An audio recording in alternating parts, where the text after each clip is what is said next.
ناظرین، سانپ اور مور کے متعلق یہ مشہور ہے کہ یہ دونوں جنت میں رہتے تھے، پھر ایک گناہ کی پاداش میں جنت سے سزا کے طور پر نکالے گئے اور زمین پر بھیج دیے گئے، یعنی آدم اور حوا سے پہلے ان کو بھی یہی سزا ملی تھی۔ اس بات میں کتنی حقیقت ہے اور اصل کہانی کیا ہے، ہم آج کی اس ویڈیو میں جاننے کی کوشش کریں گے۔ پہلے ہم وہ کہانی سنتے ہیں جو اس بات کو سپورٹ کرتی ہے کہ اس وجہ سے یہ دونوں سانپ اور مور جنت سے نکالے گئے۔ اس کے بعد ہم اس پر بات کریں گے کہ اصل حقیقت ہے کیا۔ ناظرین، یہ کہانی شروع ہوتی ہے حضرت آدم علیہ السلام کی پیدائش سے۔ جب خالق نے آدم کو بنایا تو جنت میں وہ اکیلے تھے، اس لیے پھر بی بی حوا کو بنایا اور دونوں جنت میں رہنے لگے۔ اللہ نے فرشتوں کو حکم دیا کہ حضرت آدم علیہ السلام کو سجدہ کریں۔ فرشتوں نے فوراً حکم کی تعمیل کی اور سجدے میں گر گئے، لیکن جنات کے گروہ سے تعلق رکھنے والا ایک جن جو کہ دربار الہی میں اونچے مقام کا حامل تھا، یعنی ابلیس، اس نے سجدے سے انکار کر دیا۔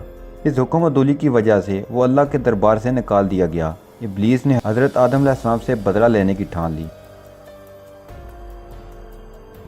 حضرت آدم اور بی بی حوا جنت میں رہتے تھے، پر انہیں ایک خاص درخت کے پھل کھانے کی اجازت نہ تھی۔ اس جنت میں سانپ اور مور کو بھی آنے جانے کی کھلی آزادی تھی۔ ابلیس جنت میں تو نہ جا سکتا تھا، اس لیے اس نے سانپ اور مور کو اپنی سازش کا حصہ بنایا، اور سانپ نے شیطان کو مشورہ دیا کہ تم سانپ بن جاؤ، مور تمہیں کھا جائے گا اور تمہیں جنت میں جا کر اگل دے گا۔ شیطان کو یہ مشورہ بے حد پسند آیا اور وہ فوراً سانپ بن گیا اور مور نے اسے کھا لیا اور جنت میں لے جا کر اگل دیا۔ اس طرح شیطان جنت میں داخل ہو گیا۔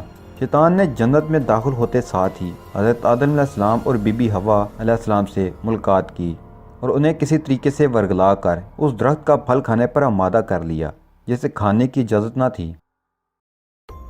اس پھل کے کھانے کے بعد اس ساری سازش پر سے پردہ اٹھ گیا اور حضرت آدم اور بی بی حوا کو جنت سے نکال دیا گیا، اور ابلیس کے ساتھ دینے کی وجہ سے مور اور سانپ بھی جنت سے نکالے گئے۔ ناظرین، بیان کیا گیا واقعہ درست ہے سوائے مور اور سانپ کے۔